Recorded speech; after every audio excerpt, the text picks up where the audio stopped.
taking regular season games. Imagine what the hell is about to happen during this new season that's coming up. Not only him or LeBron, but it's going to be other players that do that as well. So I think that this move right here kind of proved also that this is not just a players' league as we thought it was so much before. They kind of didn't really help the players, in my opinion. I think it was more so about the league and picking up money. Yeah, and I think, we've seen a sense of urgency, especially like from people like Adam Silver and whatnot, trying to get this thing up and rolling, as quick as possible. And, like some of the folks, bring up the chat room, it's like, wow, it's really soon that this league is doing a quick turnaround like that. Like basketball, especially NBA basketball, is a marathon, not a sprint. And, with COVID procedures and all that stuff, you doing a real quick turnaround, to get this thing up and rolling. Mind you, you trying to go back into the arenas as well. So you're not confined to one set area. You going back, city to city, all this stuff. So that's, one thing I'm looking at, like, do y'all have a plan in place that's for player safety? Got these players back in their environment, so what's going to happen there, in their free time and stuff like that. And fan, how many fans you gonna let in? Are you gonna screen these people and whatnot? A lot of questions gonna be asked because I don't know if you noticed or not, but they got this thermal technology that kind of takes body temperatures until you test for the positive for the COVID. Would a league, I don't know if they want to spend money like that, would a league would do that to ensure the safety of the players and, of course, the people in themselves? Because we know some people don't really like take care of themselves and stuff like that. Some people don't want to wear their mask. A lot of folks don't like adhere to the rules. We're going to see that everywhere, too. And that's going to be something that, the NBA have to understand that they're going to happen. But that is going to happen. I mean, the bubble thing worked a lot because they didn't have real fans, remember? I mean, it was a few players may have gotten it or they, put them in quarantine. But, right now it seems like they're talking about going to city to city. You're going to have, if they're talking about having fans, like you're talking about having a lot of these fans at games. And now they're going to be fans that don't wear their mask. You seen the game last night with Notre Dame and Clemson. Like, dude, they rushed the field like crazy. So if you're seeing that right now, and we know that's, I guess you can say college football, and it's a little different. Even LeBron tweeted yesterday, it's okay for fans to rush the field, but not have NBA or have fans at games. So we're going to see a difference now with the NBA start. Now, and on top of that, this is the thing that bothers me about it too. We're talking about a lot more games than football games or basketball. So there's a lot more fans. There's, okay, we're going from this city, like you said, from this city to that city. There's a lot of questions that need to be answered for this because at the same time, that this pandemic is not going away right now. So are we looking at a scenario where they start the season, then halfway through the season or a quarter way through the season, they kind of say, well, let's shut it down for a minute? Like, these are the questions that need to be answered. How are they going to handle that? Now, they can, but it's a little different when we're talking about the NFL because we're talking about a 16-game season, 16 to 18-game season, including the playoffs. But basketball is not that. Well, that's 72 games, correct? Yes, sir.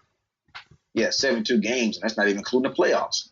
So understand that there's going to be a lot of different things going on, and there's a lot of questions that need to be answered because this season is a hell of a lot longer than football or any other sport at the moment. And then I just want to continue read a couple of excerpts here. Um, the league and the players are still negotiating financial terms of an amended collective bargaining agreement, and those talks are expected to extend into next week. Sources said once a formal agreement is reached, the league will lift a moratorium and reopen the league for business on trades prior to the draft. So I know we'll talk about the draft talk here in a little bit, but the draft is November 18th, ladies and gentlemen. November 18th, 10 days away.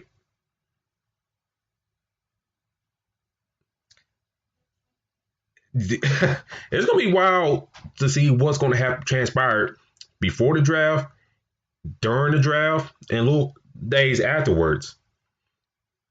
Do you see a lot of action going on before the draft, D-Lock? You're talking about regarding like trades, right? Trades, signings, because they seem like they trying to get everything done in time for, I guess, before training camp gets rolling. Yeah. That's kind of tricky. To be honest with you, I really feel like this power move that they made regarding the season starting is they're doing this. They're doing this to not lose, like not to get too far behind from other sports, right? I feel like they're trying to keep track of, financially, and also they want to stay relevant. So a lot of things that they're doing is more so, okay, well, hey, even though you guys have the NFL and they were able to start on time and do this, that, and the third, but we are the NBA, National Basketball Association. We're still on track. We can do something similar. So I feel like you might see a couple moves depending on which teams. And we'll talk about it, just a little bit down the road as far as James Harden and all these other players. You may see some teams with new coaches or new general managers may try to make a move, but I don't feel like any of these moves will be rushed. Now, it depends on like what the Warriors want to do with their draft pick, because maybe they want to get rid of that pick and they want to get a star player for that pick. Now you may see them kind of try to hurry up and rush to move that. You may see maybe a player, or a team try to get rid of a player that doesn't want to be there. You may see, like I said, Darryl Morey try to go get James Harden. So these different things could possibly happen, but I don't think it's going to be rushed prior to the draft. But like you said before, everything starts to open up. You will see, I'm pretty sure calls are happening behind the scenes, and teams are preparing for it. They're trying to make these moves. But what happens is when you do rush and you force things, you take a pick or a trade that you really didn't like.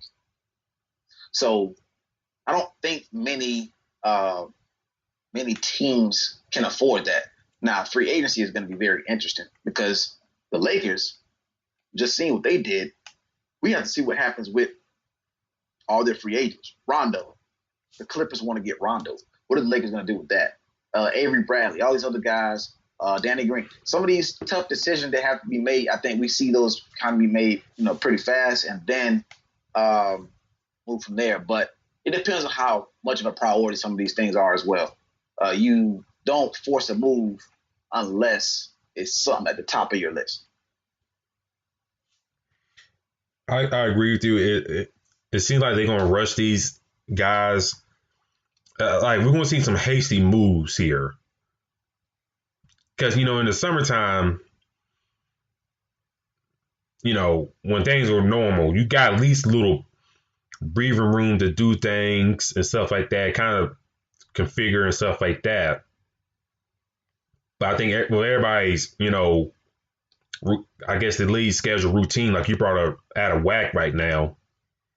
We'll see who can adjust better than others. Mm-hmm.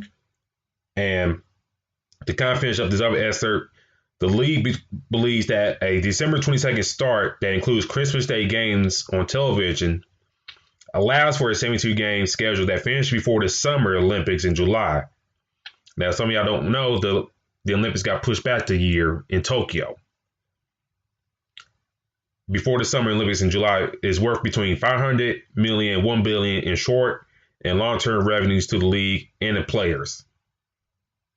So like you mentioned from the start, it's a money thing. I mean, that's what you got to think about is the money thing.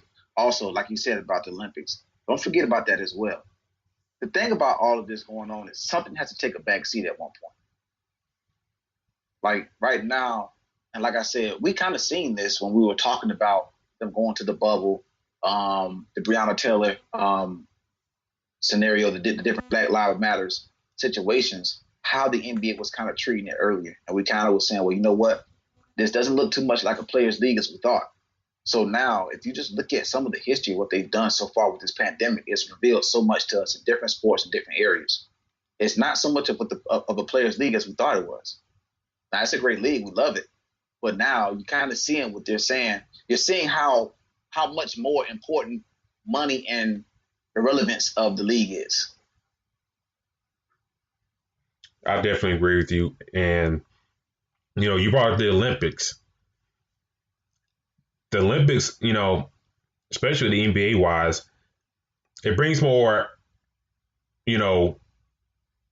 eyes to the product in a sense. Like, that USA pride, everybody love each other for a good couple weeks or so.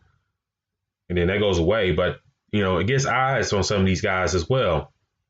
Seem, I guess, quote unquote patriots in a sense, So that'd be another, revenue stream that the league can buy on as well. And Adams bring up in the time off during top guys. Let's see. You kind of wish the top guys would do stuff in the draft process, but they don't do it. They don't want to risk nothing. And then you see a lot of other guys trying to do their stuff.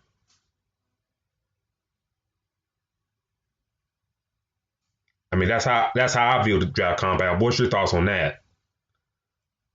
I mean, it's kind of tough because I told you I always look at things as that trade as a general manager mindset or the coach. So I'm trying to build my team, just not for just now, but for longevity as well. So you building your team, it works for different people, different coaches and different franchises. But when you come to a scenario like this year, like it kind of makes everything a lot more confusing. You know what I'm saying? Because now you're in a sense you're rushing. Like if you're the Timberwolves and you're really considering you don't know who you want to draft or if you don't know what you want to do with that pick, you've been on the clock a lot less than everybody else, a lot less than every other team has in the recent years. So now your decision has to change. You have to hurry up and rush with your decision. These are the decisions. The same thing with the Golden State Warriors, the Chicago Bulls, all these other teams that are drafting high. You have to make a very quick decision. So it's tough. I mean, things have to be done at the end of the day. But remember now, just because it's been rushed doesn't mean that these decisions are not less crucial. The Warriors. I still believe that the Warriors don't want to draft a rookie to come in and try to mold with the veteran guys that they have. I would, if I was the general manager or somebody else or the coach or Steve Kerr or anybody, I would consider trying to move that pick to get a vet. But you're in a rushing time right now. So it's now when you have that draft pick and you know that the league is starting less than like almost basically a month after the draft, like you have to have a different approach now. So it's gonna be kind of interesting to see how these teams deal with it. Well, let's stay on the draft right here for a little bit. The draft, like we mentioned, ladies and gentlemen, is November 18th. They kind of playing around a couple dates, but they finally settled on the date November 18th. Just actually a couple weeks away before they start training camp. Your top 10, we'll discuss the top 10 here tonight. Your top 10, Minnesota, number 1 overall. Golden State, number 2. Charlotte, number 3. Chicago, number 4. Cleveland, number 5. Atlanta, number 6. Detroit, number 7. New York, number 8. Washington, 9. And Phoenix, 10. Let's discuss the top pick real quick, D-Lock. What should Minnesota do with that pick?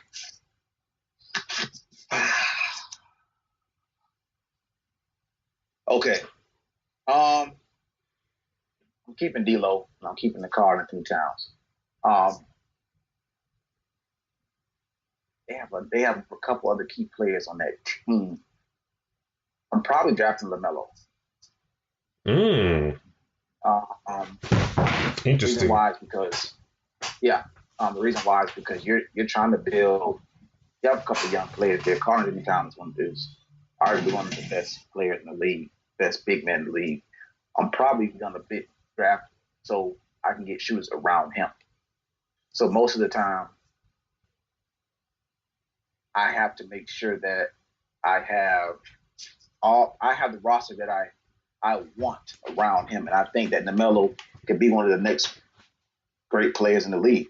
So I'm definitely grabbing him if he's there. I don't know, man. Either him or Anthony Edwards, but LaMelo, there's no way I'm passing him. Minnesota's in a tough spot.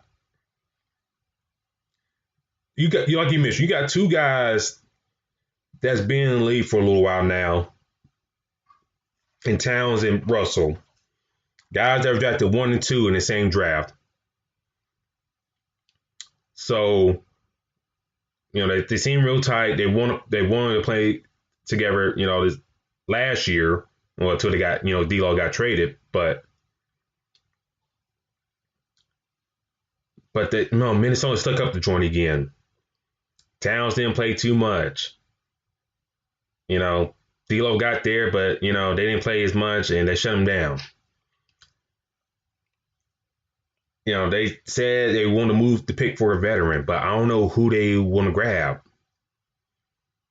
A DeMar DeRozan seems to be open on the market if he accepts his player option. Do you take a stab at him? Washington said they don't want to trade Bradley Beal, but I think if the right offer comes around for Bradley Beal, I think he gets shipped. I'm trying to look around else the league, like who can they trade for that top pick? And I can't see nobody. Now I thought about LaMelo Ball because D-Law can play off ball, and so can LaMelo to a degree. But I also thought about Anthony Edwards as well. He got an NBA ready body and whatnot. My thing with LaMelo, depending what team he goes to, will he be motivated to play there? If you get what I'm saying.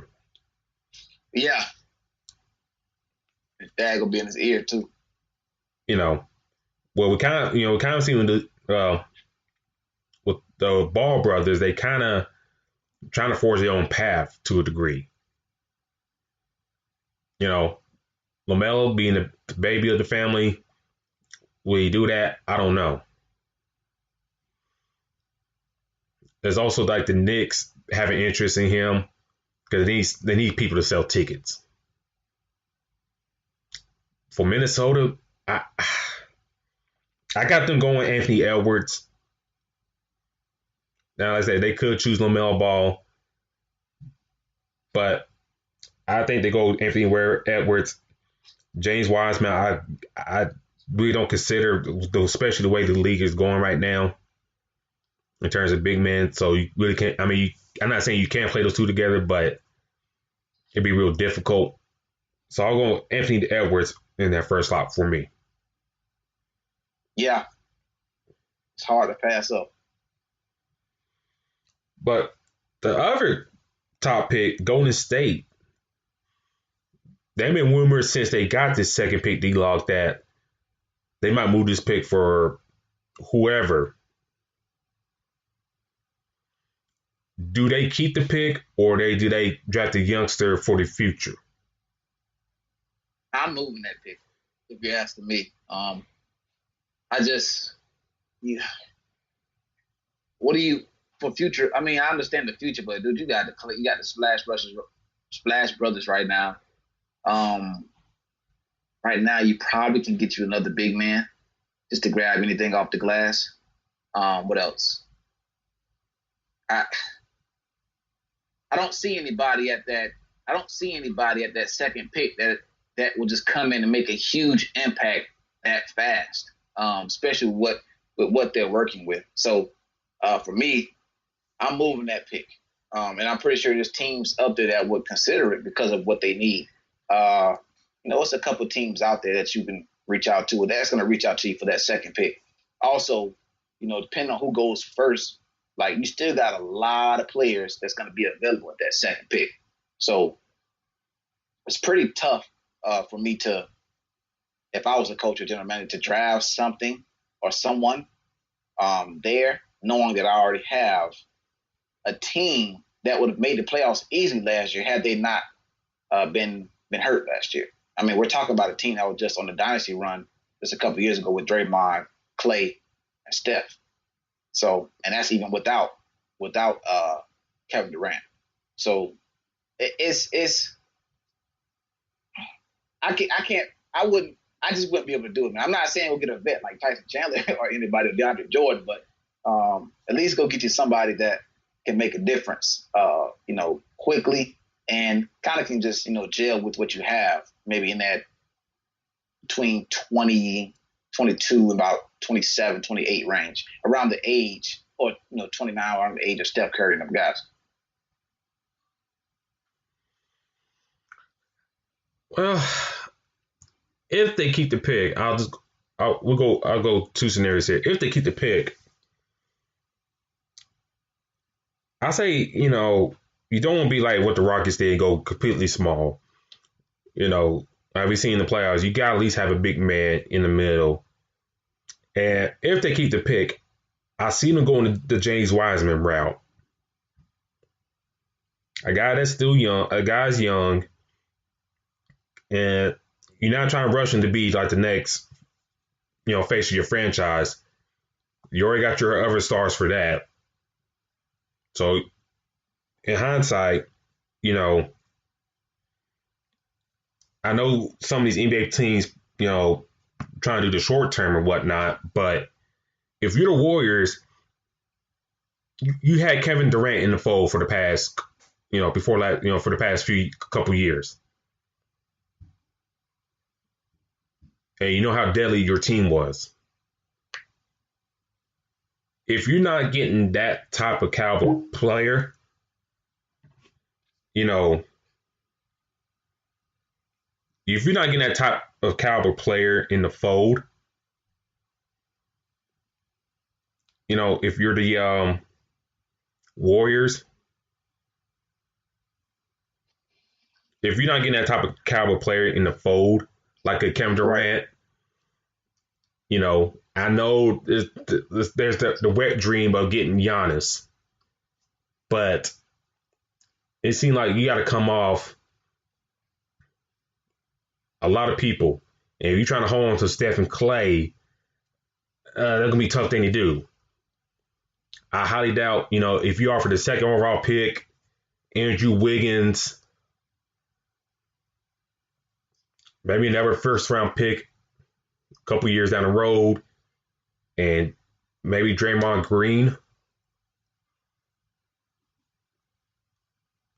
Maybe.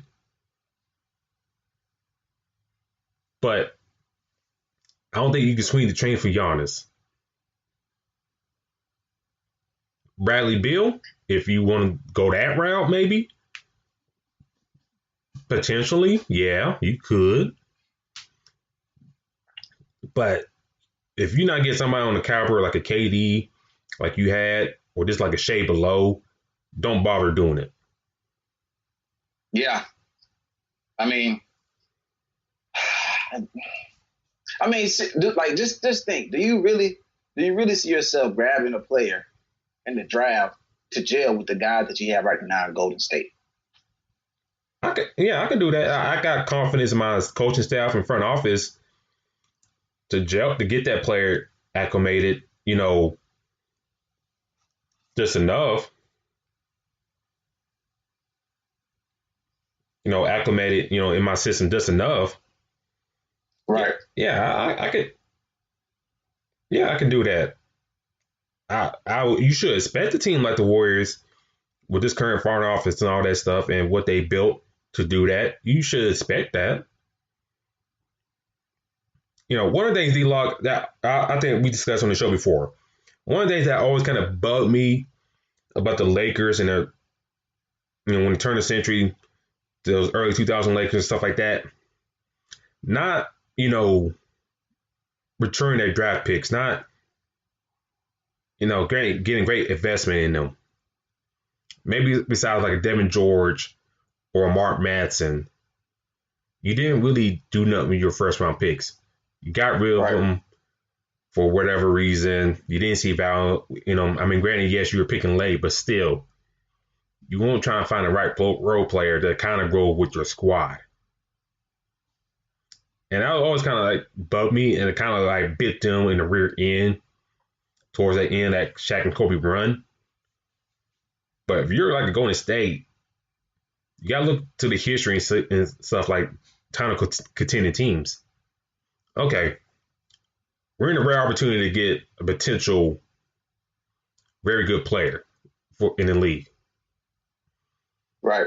Our guys are getting north for 30 now. We got somebody else in for the future.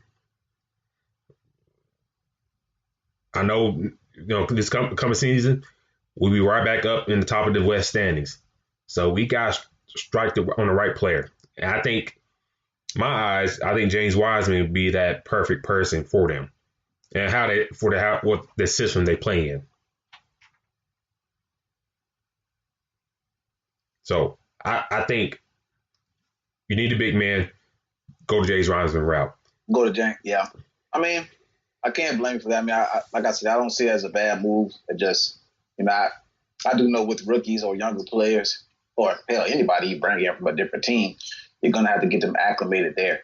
So, either way, like you said, it's going to be getting the coach's job to get the players right. I already told you, I talked about this months before, dude. Like I'm probably going all in for Joel Embiid if I was the Warriors.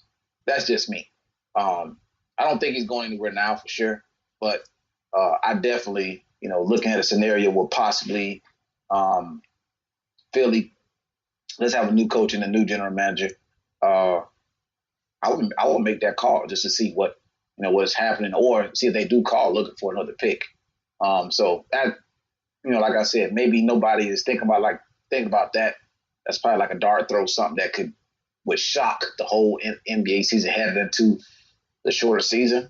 But yeah, I definitely would try to trade that pick for a vet. And let's go to number 3, to Charlotte, a team that I don't know, man. It really hadn't had the success that you were hoping in the draft. They have swung and missed on a lot of first round picks. PJ Washington, he seemed like he's going to maybe be a decent player. But, Malik Monk, we'll wait and see.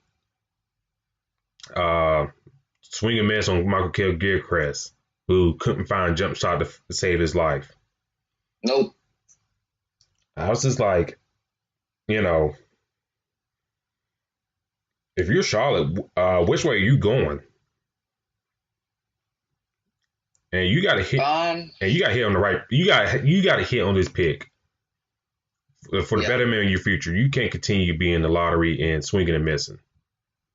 Well, how about this? Well, even though I did say it with the Warriors, but do you consider moving that pick for a vet or something? Because obviously, the decisions you made draft-wise in the past, they've not panned out. So, do you try to trade that pick? Because I honestly think there's going to be a couple of big-time pieces out there that players or teams are going to look at. So, do you try to go grab you a superstar somewhere? Because right now, we're looking at the picks that they've made in the past, and as you said, Gilchrist, they drafted Kemba, but Kemba's gone. Like, what do you do at this moment? You have a couple. You're gonna have a couple guys. I'm pretty sure Toppin is gonna be there. That a guy from USC is gonna be there. You're gonna have a couple players, obviously there at 3, but how many picks does it take for you to continue getting wrong till you say, well, hey, you know what? Let's try to get a star player from somewhere, because it's not panning out. It has not panned out. They're not drafting it at all. Well, let's look at their history since Kemba Walker, since 2011. You got the Kemba Walker, number 9 overall. Pretty much you hit on that pick. Then also that same draft, you drafted Tobias Harris, but you traded him to Milwaukee. Jeremy Tyler,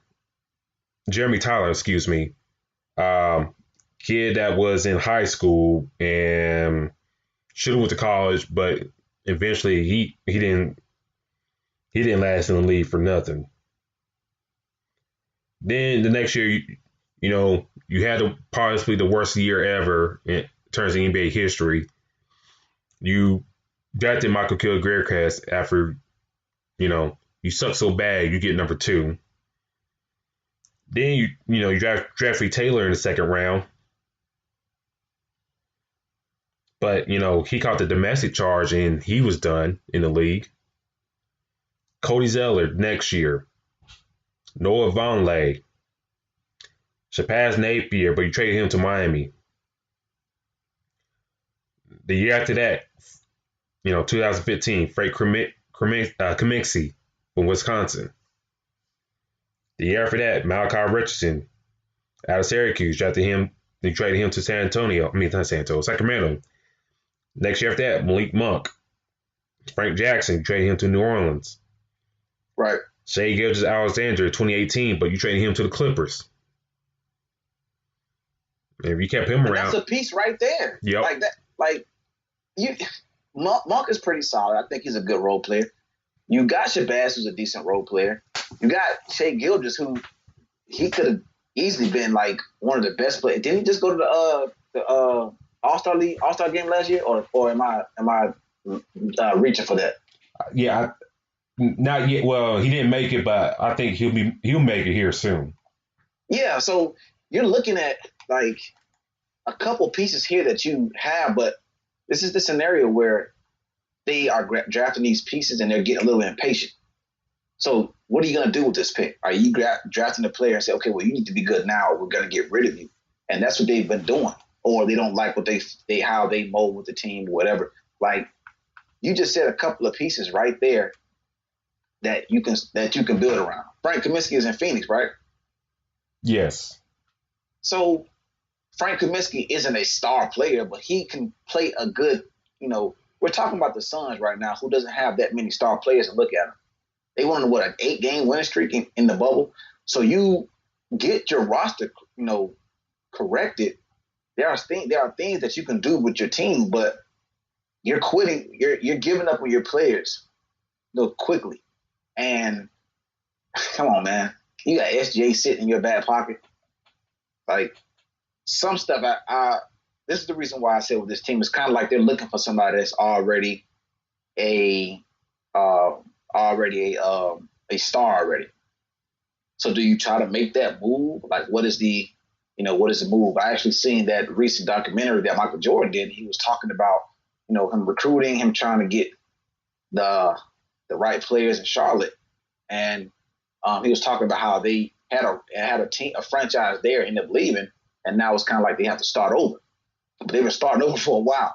So you have to get things corrected over there. And I mean, drafting somebody, if you're going to draft them, give them time to develop and not necessarily trade them so quickly. That's the big deal. Or, I go back to get you a veteran that's already kind of in the league a little bit, and maybe he can start cooking and you can see, he can kind of elevate that franchise. Because we know in basketball, what you have with bringing other free agency, right? Mm-hmm. Like if if you have a star player there, it's nothing for a couple other, ball players to say, hell, you know what? I want to go to Charlotte and see what they're about right now. It look like they're on the uprise. They have this, they have that. It look like they're moving forward. So you're talking about Giannis. We're going to talk about him probably next week or later on. There's a possibility that he leaves Milwaukee. Well, he's not going to go to a team that's not trying to move forward. We can talk about the decision that LeBron made. LeBron was just trying to decide when he left Cleveland the first time, what teams is trending forward that have the pieces for me to get to make a title run. And if you don't have that centerpiece on your team, they're not going to try to move there. That's just what it is. So most of the time when you see that, you can draft someone, but now you got to wait for this person to develop. About the time that happens, different star players at different spots. So I don't mind the draft, but this Charlotte may need to try something a little different this time around. Yeah, so we'll see. We'll see what Charlotte does, and hopefully, if they do select somebody and keep the pick, they get some value out of it and kind of get them out of the draft purgatory in the draft in the lottery. For Chicago,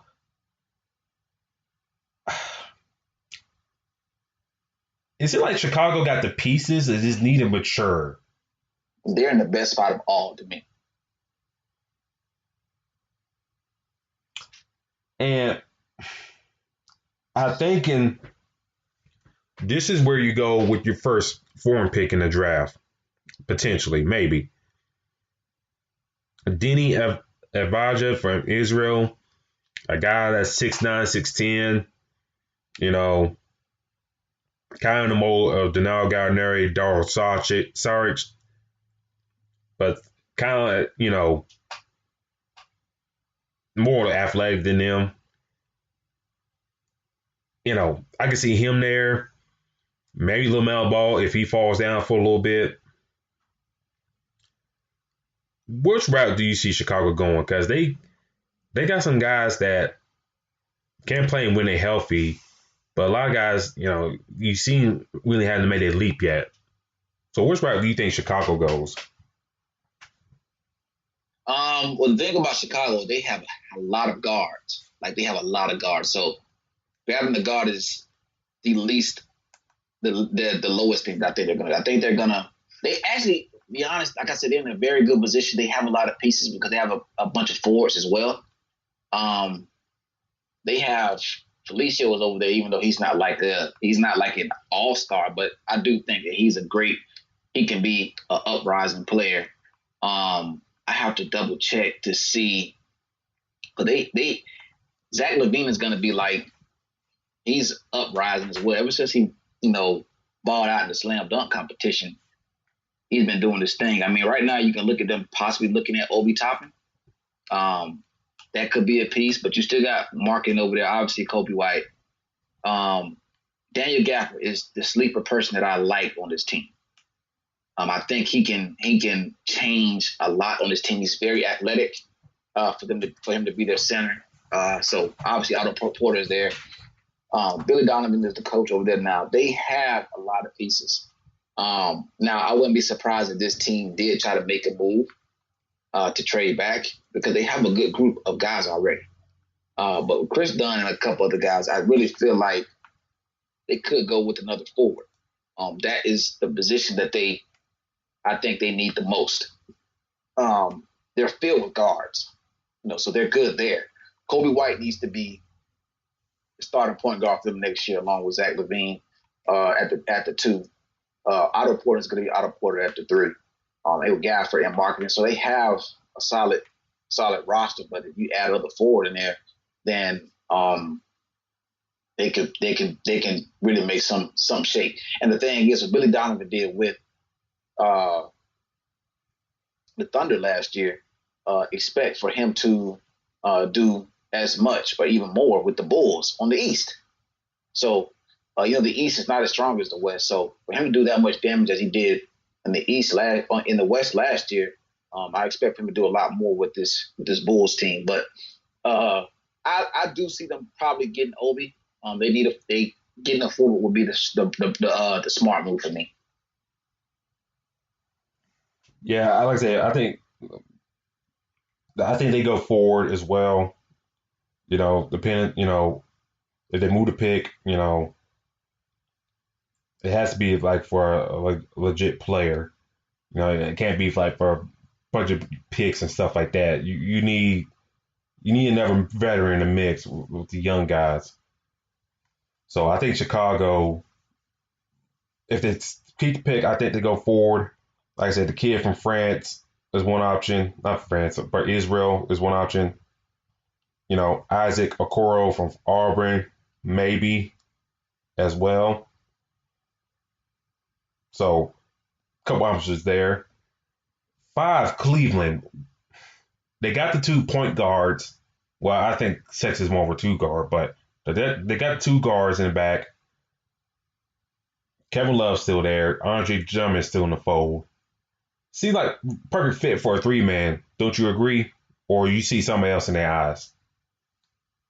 No. I think that with Andre Drummond there, you have that locked up. I think that's a solid piece as well. You need another guard there.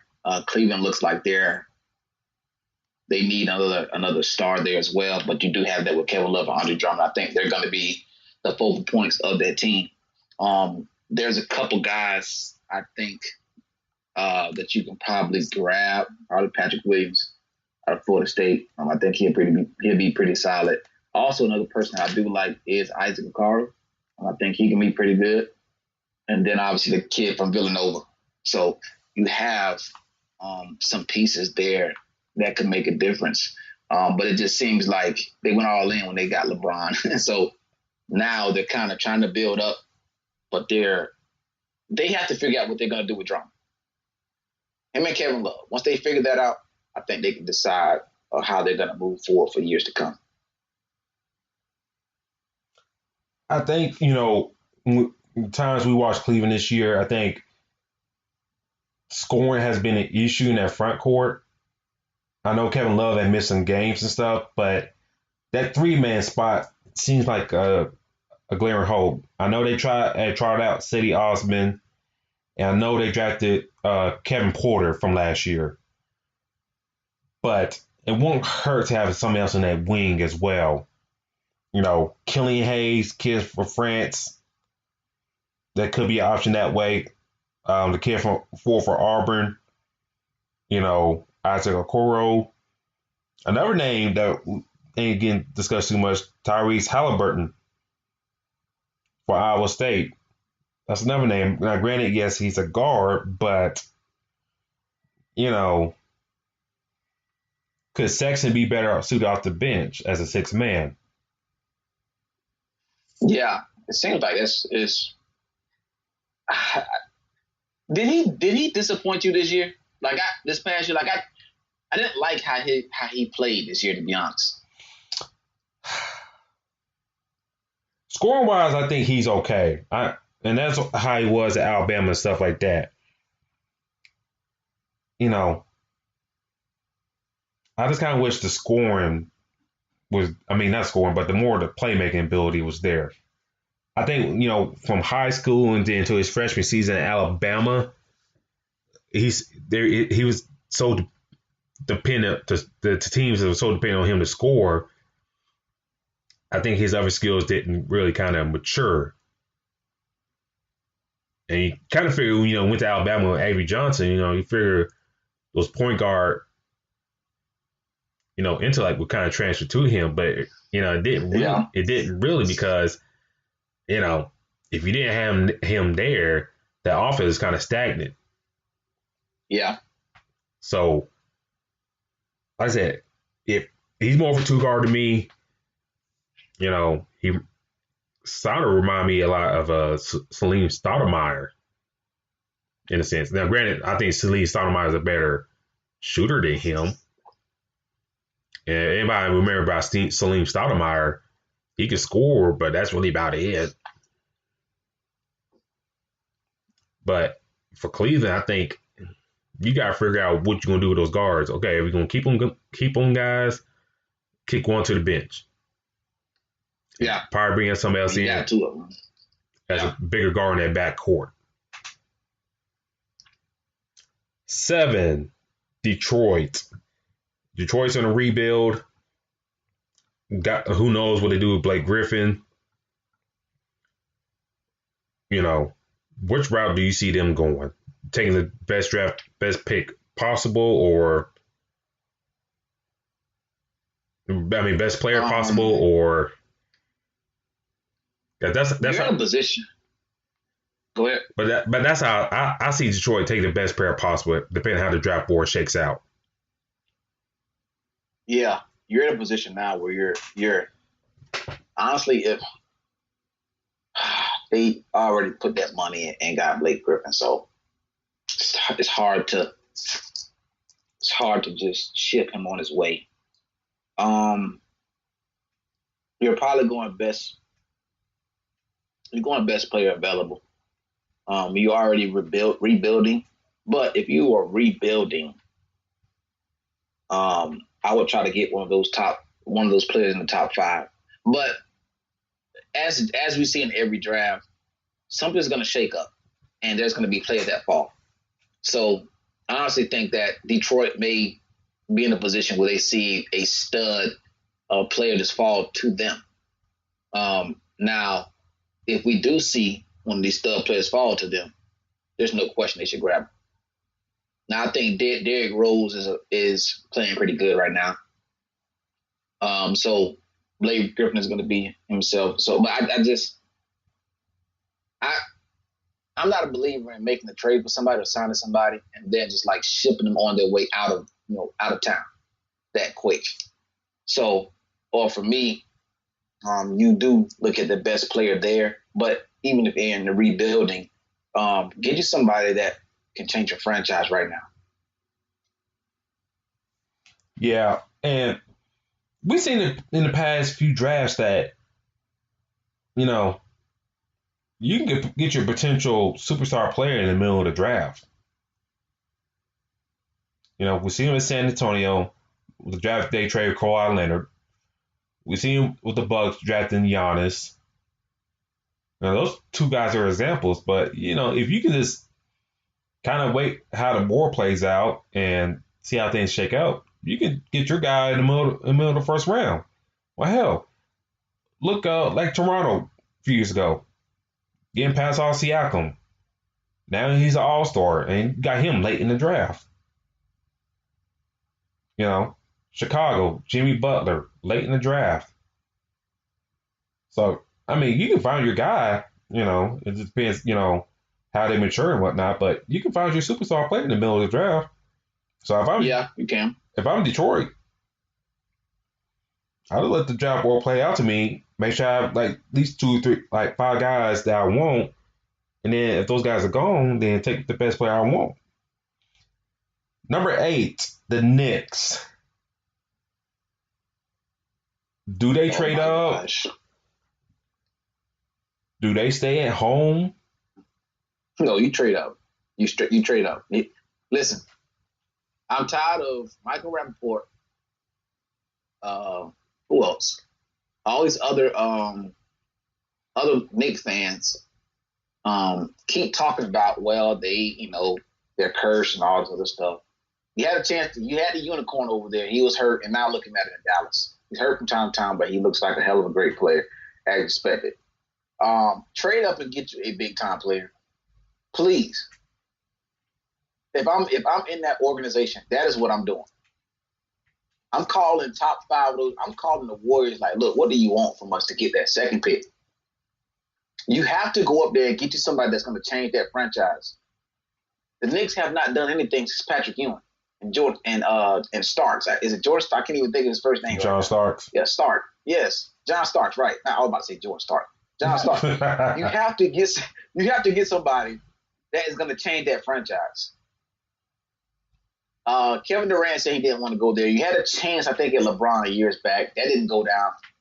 Kyrie didn't go there. Listen, go get you somebody that is going to change the franchise. Like, guaranteed change. We know, like we said before, we know that you can find somebody that's going to change your franchise in the middle. But go take the chance of grabbing somebody that you know that's going to make a difference. Top 5.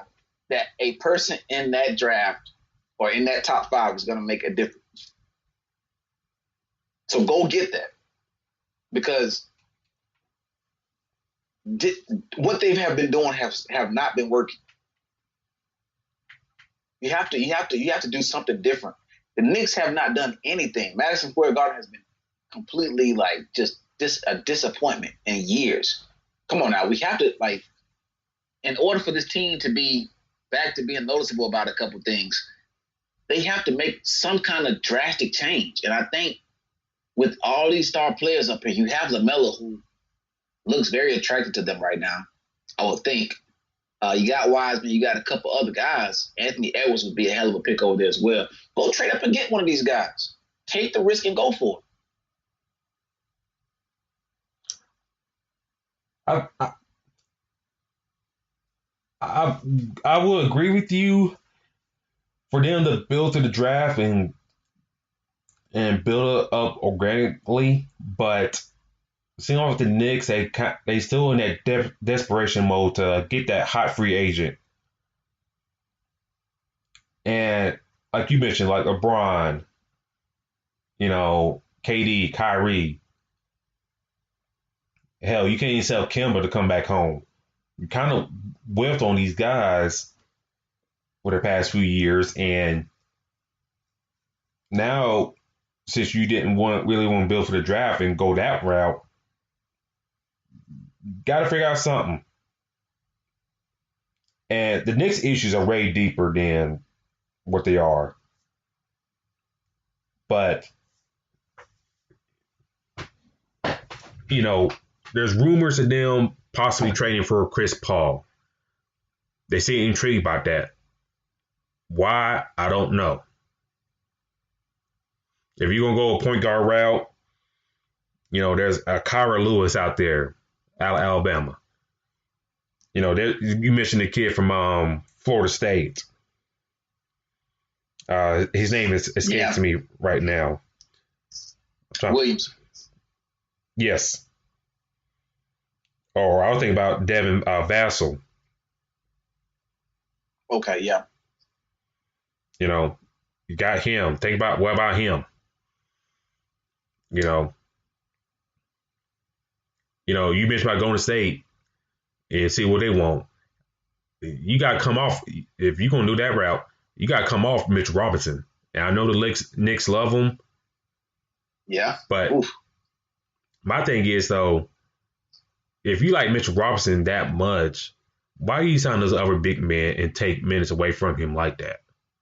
Bobby Portis, yep. Bobby Portis, Taj Gibson, who probably will keep his option and play for Tom Thibodeau once again. But, if you're going to come off that, you got to come off Mitch Robinson. You got to possibly come off somebody else. Maybe Frank Ntilikina as well. But yeah, you got to come off somebody. You got to come off some of those players. And you're right. Signing Bobby Portis and taking away from Mitch Robinson just wasn't the brightest idea. I ain't gonna lie. I know Mitch Robinson is one of the better, I think, big men in the league as well. But sharing minutes with Bobby Portis is hurting the ceiling that he can hit. So, knowing that, it's just the Knicks have to find a way to get back to being relevant. They just, like you said, they're stuck on the free agency thing, but it comes from the front office. It's like, come on now. You know that the Knicks are hired much more known than the Brooklyn Nets. The New York Knicks messed up not getting Kevin Durant and Kyrie. They messed that up. Yeah. And, will James Dolan give time for this rebuild to get up and run like it should? Will he give Leon Rose, Tom Thibodeau time to let things mature like they're supposed to? Listen, if you able to somehow to get a free agent to the Knicks, awesome. But we've seen years later as they come out in these meetings with the Knicks that James Dolan F's it up. One way or another, he F's it up in some way or fashion.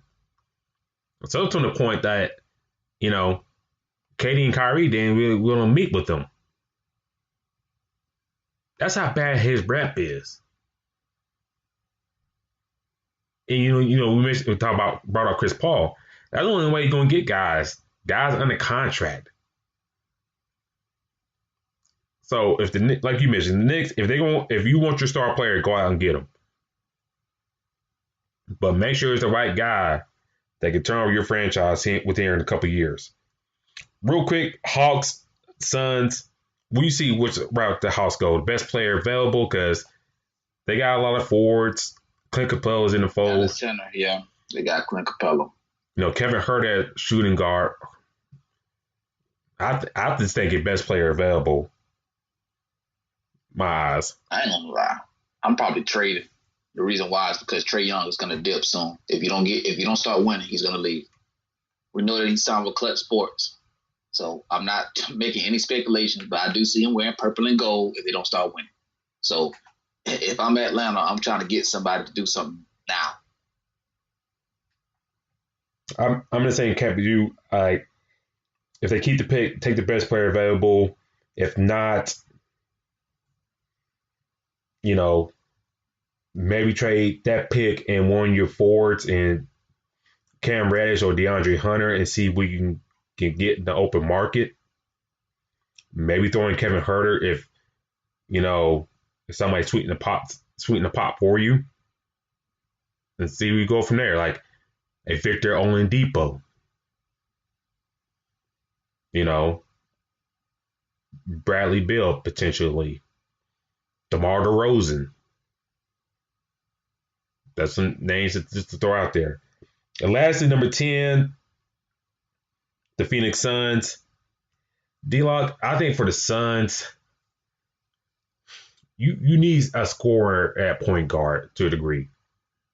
Rubio's nice, but I think you need a scoring forward. And also, you need to keep Kelly Oubre in the fold as well. I think he's better than people give him credit for, to be honest. So,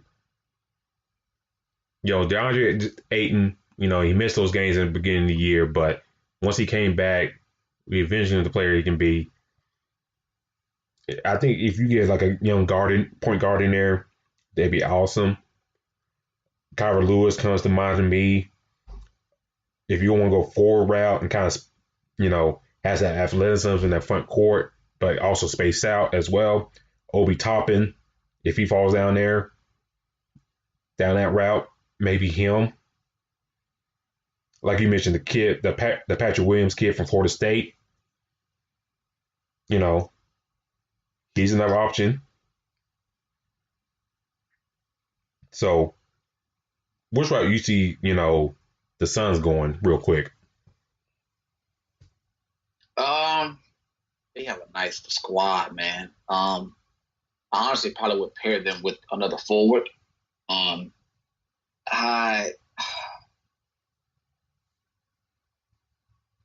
don't mind Isaac or question. Do you think there's any way James Harden falls to Phoenix?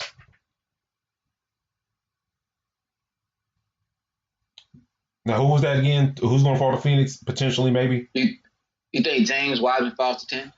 Or you think that's a reach? You think he's already gone? He's already gone, unless he sticks up somebody's grandma or something like that to pay back Penny Hardaway's money. Then I don't see it. You go. Yeah. Okay. Think about pairing it like a twin tower. I probably would get a big man. I probably go maybe Jalen Smith. Yeah. Maybe the other guy from Memphis, or Precious, or Kuba, something like that. They have. I kind of like the guards. I mean, they got Devin Booker, they got Rubio, Kelly Oubre. So they're pretty solid. I think they're good with the playing the small ball if they need. They do got Frank the Tank, but why not grab somebody else to throw in that rotation? Aaron Baines is you're probably going to let him go. You could keep him, but you could throw him in a little rotation, keep him, and probably his minutes is going to probably drop down. But to me, I really think that it would be wise to get another forward for that team. You do that, now you grabbing everything off the glass basically, and you got the shooters. I mean, Rubio is going to be Rubio kind of reminds me of a Steve Nash a little bit. Now he doesn't score as many points, but he's more so of a facilitator, which is what I really love about him. But Devin Booker is going to be your number one option regardless. And Kelly Oubre, if he plays how he plays, then you have, a couple of scores on your team. So go get you another forward to pair with those guys. Yeah, I think to be best route to go if Kelly Oubre walks in free agency, you grab him number 4 and kind of don't lose that scoring as much. And just hope come next season, you see a lot of growth from young guys, especially Booker and Ayton, and just go from there. But D-Lock, I know last week you weren't with us, and I did want to talk about this before we head out. Gregg Marshall, head coach of Wichita State, fabulous coach, but can be a hothead. And I shared this article with you a couple weeks ago. What are your thoughts? And if y'all don't know, there's some allegations out there of him being very abusive, towards players, even staff, and stuff like that. What were your thoughts, reading that whole piece and whatnot? And what do you see in his future? Well, first off, I was a former athlete myself, college. I know the difference of I've had a great chemistry with, all the coaches that were there, the head coach, my event coach, the sprint coach, the field event coach, and all these other guys. I'll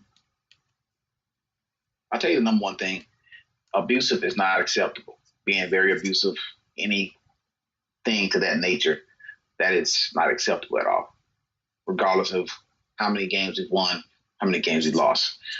Disrespect is one thing that most athletes will not tolerate. And that's a tough topic because what happens is you lose kids to that transfer out, and you give the school a school a bad rep for that. So for me,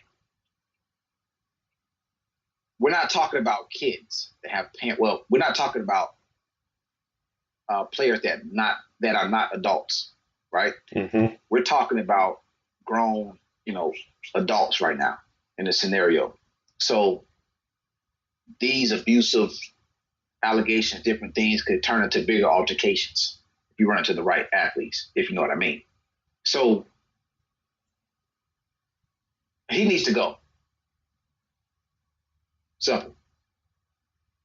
Because these things cannot happen at any university.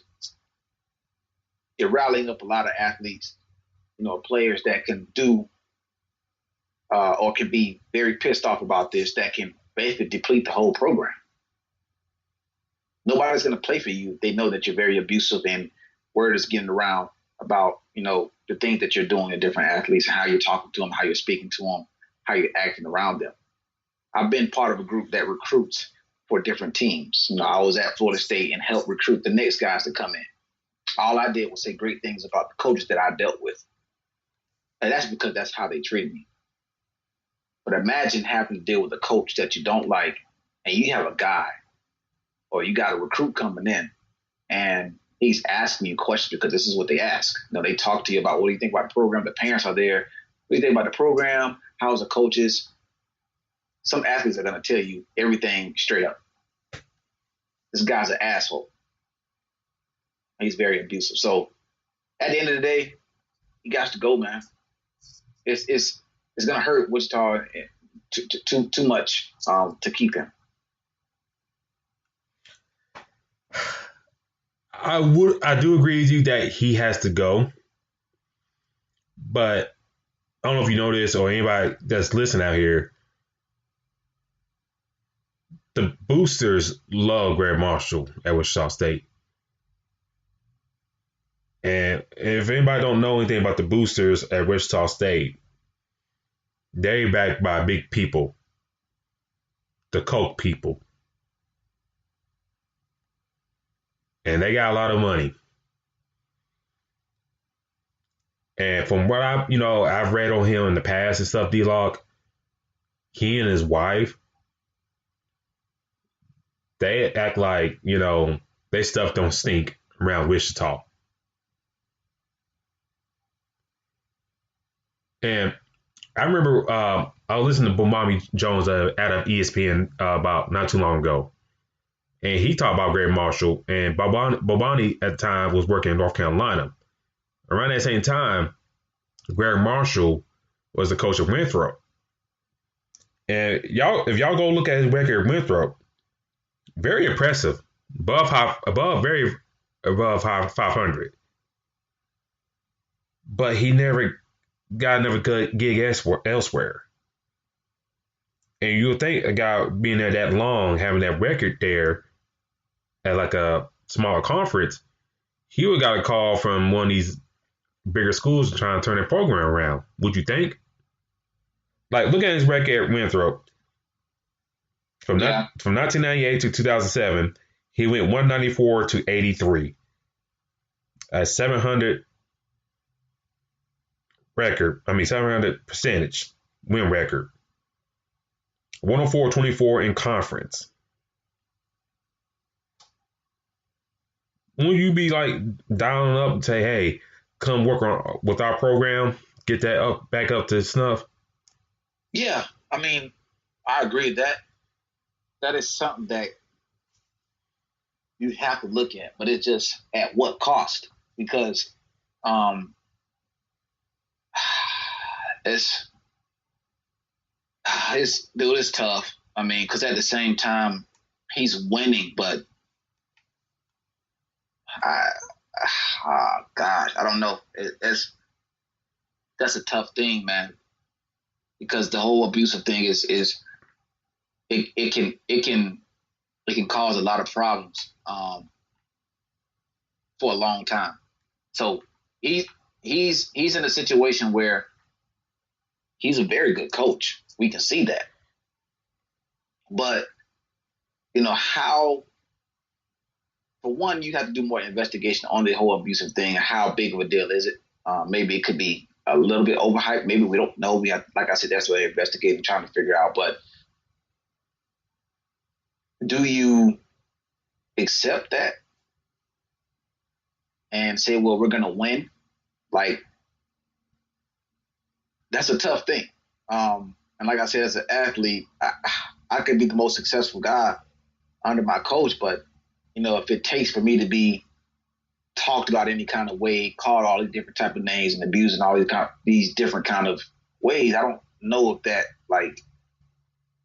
if it'll be worth it. And that's where I see on the athletic side, it'll probably be pretty tough.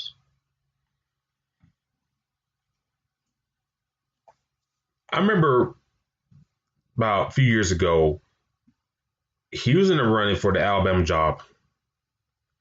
After they let Anthony Grant go, he was in the running. I think he was that first choice for that job. Now, I don't know what happened. Maybe I forgot the athletic director at the time.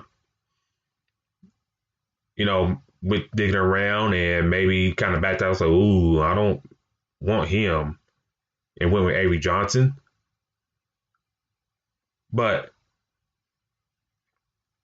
And there's nothing wrong being in Wichita State for a long time. I mean, we see that with, Gonzaga's head coach. He's been there forever. So, I mean, it's not wrong staying at a school and developing that into a national powerhouse. Nothing wrong against that. But for a guy like this, who's had very successful stops in mid majors and really never kind of, tasted that upper level success yet, and especially in the tougher conferences with more money. Well, granted, he does got big donors there in Wichita State, but with his other programs in more desirable locations, it just seems something funny with me. Like being that quote, being a big fish in a small pond. That's how I see it with him. Yeah, agree. And, I did want to get your insight on that because, you were a former athlete in college and you were at that high level, I know you won't tolerate that mess. And for these guys, and for the guys he gets at Wichita State, these ain't top recruited players. Like you get these guys come to Wichita State, they're JUCO guys that had moderate success in high school or transferred from like Division II or something like that. You ain't getting the best of the best. And and that's why you see that, that level of abuse and stuff like that he can get away with. Like, well, if you leave, where are you going to go? Right. Well, I mean, it's like I said, it's like, there's a thin line where they say, well, to be great, we know about the Nick Sabans, the Darryl, the Bill Belichick, how disciplined, how disciplined they are, how they treat every player as if they're on the same level. They don't, make one player higher than the other, and they win titles, and nobody says too much about it. How disciplined and things like that. But the abusive part, a couple other things, it's just it's hard to get over that. Now, from my past experience, I know, me doing a workout before and saying, oh, my leg is hurting. And my coach said, well, I didn't tell you to stop running, so don't stop. That's not him being abusive. That's him letting me know that, okay, well, I'm the coach here, right? Just because you're feeling some type of way don't mean you just completely stop doing a workout. You come check with me first, and then I'll decide whether, oh, hey, you know what, this injury is too bad, or let's work around, let's just do something different. That is a scenario where, as an athlete, I kind of felt like, well, damn, like, I'm telling you this hurt, and you still, don't believe me. But he's putting his foot down, letting know, hey, look, I'm the coach. I'm not trying to hurt you, but I got to let you know that I have the authority. So, anything past that or anything, because that was just a little bothering just as an athlete myself. So, and I don't consider that to be abusive. So abusive can go from name calling to, all different types of things. And for me, when you hear how they're saying he's abusive and all this other stuff, like, I can only imagine. You're talking about a lot of athletes who are, like you said, coming from these different backgrounds, different schools, D2s and all this other stuff, JUCOs, and they're already fired. So you have to know. Some athletes don't forget that. And trust and believe they will let it be known about how this coach treated them. And it can hurt somebody's resume big time, especially his. Well, to kind of wrap it up, they're still investigating on it. This story broke by Jeff Goodman. And, I don't see nothing happening to him. But with so much stuff going on in the world and stuff like that, I think they could probably skate by and release something. Hey, we did our investigation, and they probably find him.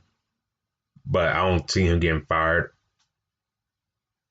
Then, where I read their article and stuff like that, it's like they're putting their hands on people and stuff like that.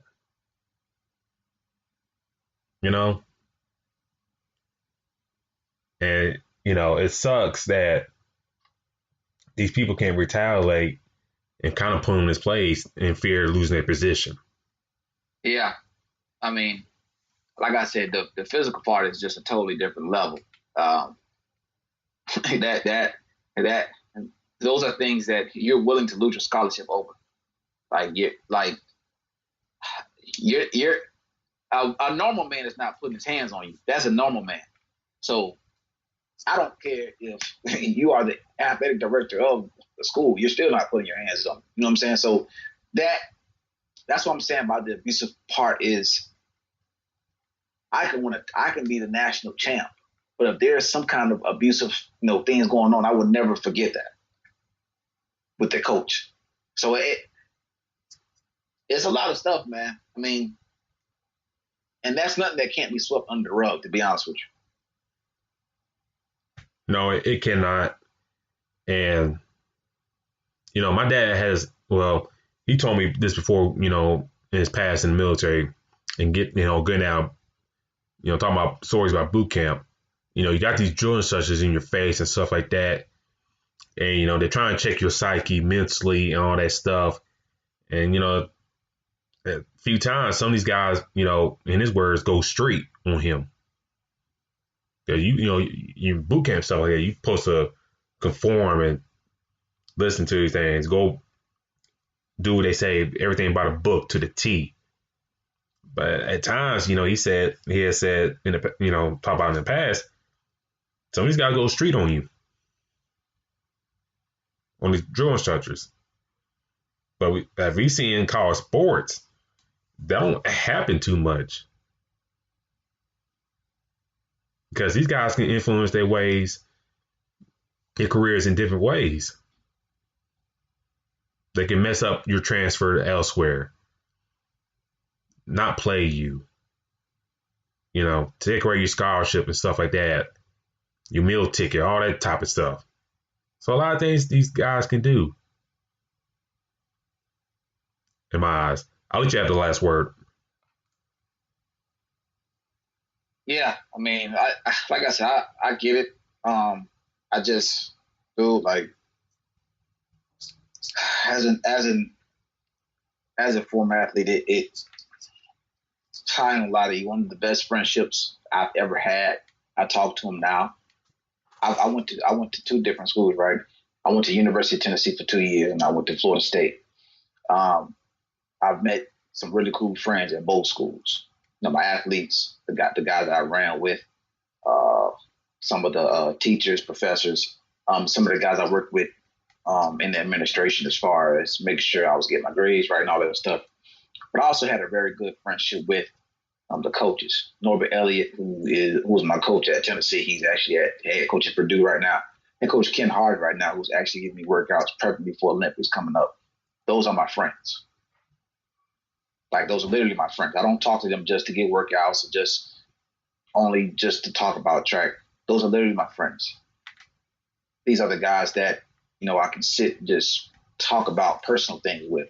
So I say that to say that the relationship that you have with your coach is very important.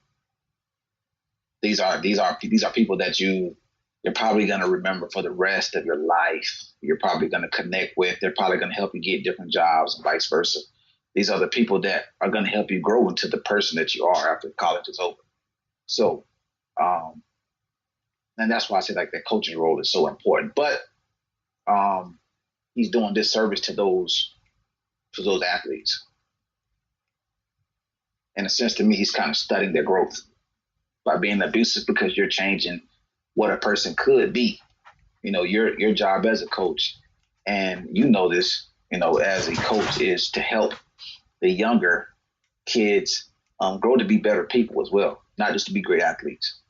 So, when you do this, you're when you be abusive and you're showing this side, you're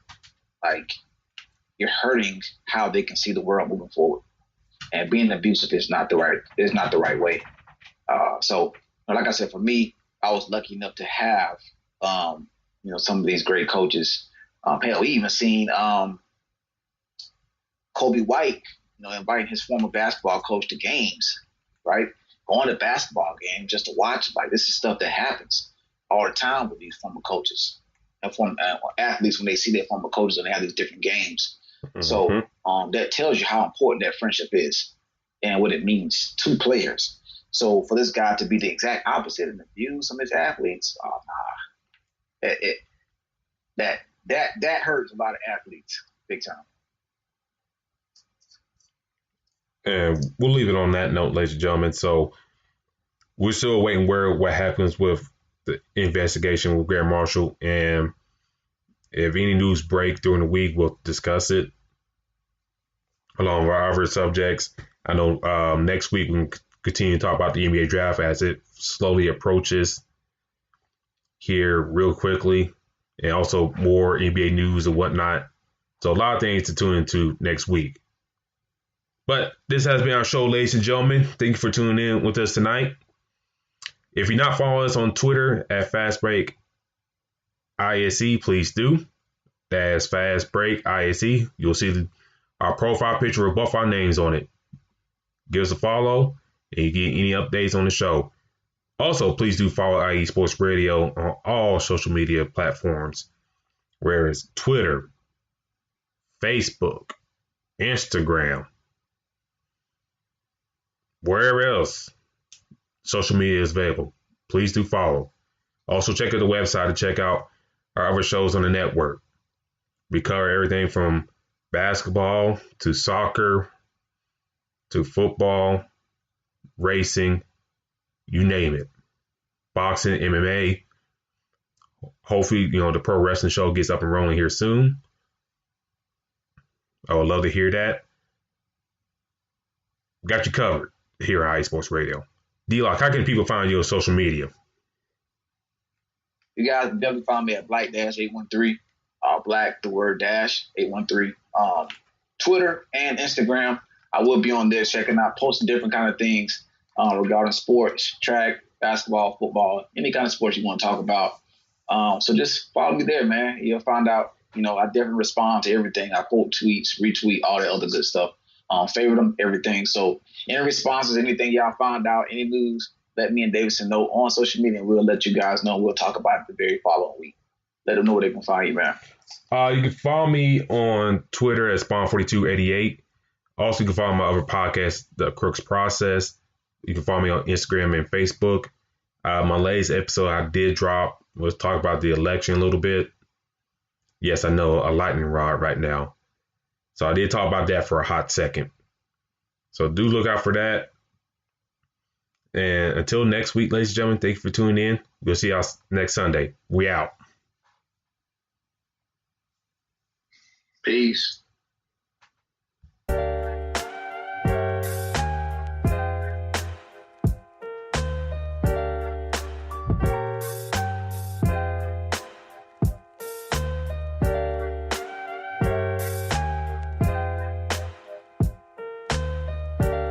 We'll do